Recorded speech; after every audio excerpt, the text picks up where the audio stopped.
20 years after the crime, there's an all-new interest in the case of JonBenét Ramsey. TV special after TV special is revisiting the case. Joining me right now, one of the reporters who is deeply embedded in the investigation, Diane Diamond. Diane, thank you so much for being here. You bet. We were both out there in Boulder in the beginning, but you lived this case. I did, and what a unique case. And today, we're taking a closer look at the ransom note. Two top experts are now reanalyzing that note, and they're revealing some eye-opening new clues to who the killer might be.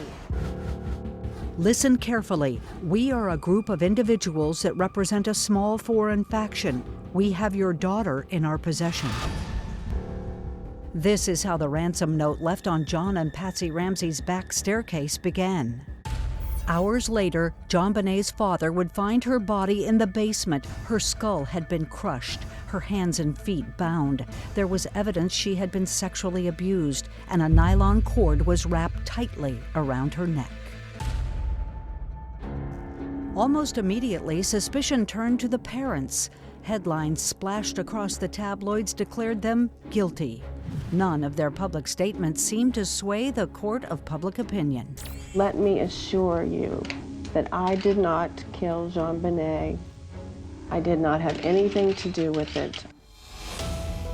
Then, 4 years after the murder, just 2 months after Patsy learned her ovarian cancer was back, the Ramseys agreed to speak to a room full of journalism students to discuss what it was like to have lived through the tragic circus.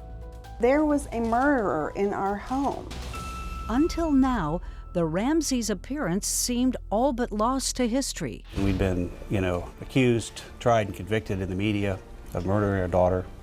There were several questions from the journalism students about how the Ramseys coped with the intense public scrutiny and the oftentimes ugly portrayal of their behavior after the murder. I get criticized for not having, we both do, for not having acted right. I spent weeks and weeks and weeks in bed, immobile, crying.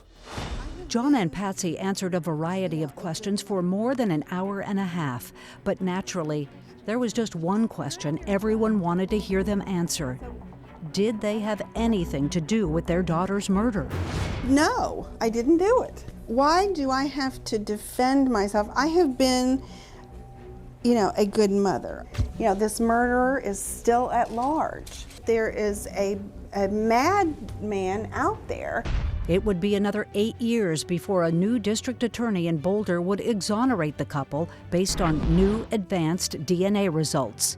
And the mystery continued. But nearly 20 years on, Crime Watch Daily has teamed up with one of the original investigators on the case, former FBI Special Agent Jim Clemente. He believes the key to solving this case may be in that ransom note. Are there any other ransom notes that are this length? There are the ransom notes, but there's nothing that comes anywhere close to this. This reads like a Stephen King novelette, all within about 3 pages. Even stranger, someone took the time to write it inside the Ramsey home. And it wasn't even the only letter they found. This is the second version of this letter in the house that night. Tell me about that. And we know the letter was found in a rear room of the house. It was sort of crumpled up and thrown away. Nothing like this crime, with all the combined factors kicked in, has ever occurred in this form or manner. Still, it is the content of the letter which says the most, starting at the top. Listen carefully.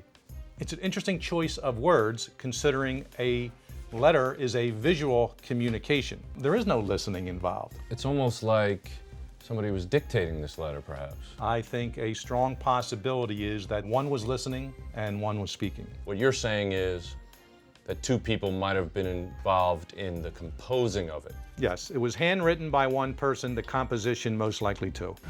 In the second paragraph, the letter writer demands a ransom of $118,000, the exact amount of John Ramsey's end-of-the-year work bonus received just weeks before. It's certainly suggestive of some level of familiarity, real or perceived. Fitzgerald's conclusion? The letter was a ruse, part of a deliberate staging of the crime scene. What are the kind of people that have to employ staging?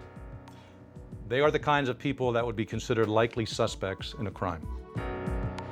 Statistically speaking, in the U.S., if it's a person that's killed within the household, especially a child, very high statistic relevance to the fact that it's another family member. Over the years, authorities have tried and failed to conclusively link the letter to numerous suspects. Interestingly, several similarities have been found with Patsy Ramsey's handwriting. Though all members of the Ramsey family were officially cleared by that 2008 DNA analysis, just a few days ago, forensic scientist Richard Eichenbaum told our own Anna Garcia he believes there were some serious flaws with that test. Flaws he thinks he can correct. Do you believe it's still possible to figure out whose DNA that is on JonBenét? I'm absolutely certain. Could these new revelations finally lead to justice for JonBenét? More later this week. So Diane, you were there. You've talked to virtually every expert on this case. What's your theory? Well, we know, Chris, that the grand jury did indict the Ramseys years ago. There were no charges ever filed, of course. I have the indictment here, and they didn't indict them for murder. They indicted them for placing their child in a dangerous situation that caused her death, and for helping someone they knew had committed the crimes of abuse and murder against a child. So who did the grand jury think that person was? You know, this crime scene, this investigation was so compromised, you wonder if it'll ever be solved. Well, I hope so. Diane Diamond, thank you for being with us. Bet.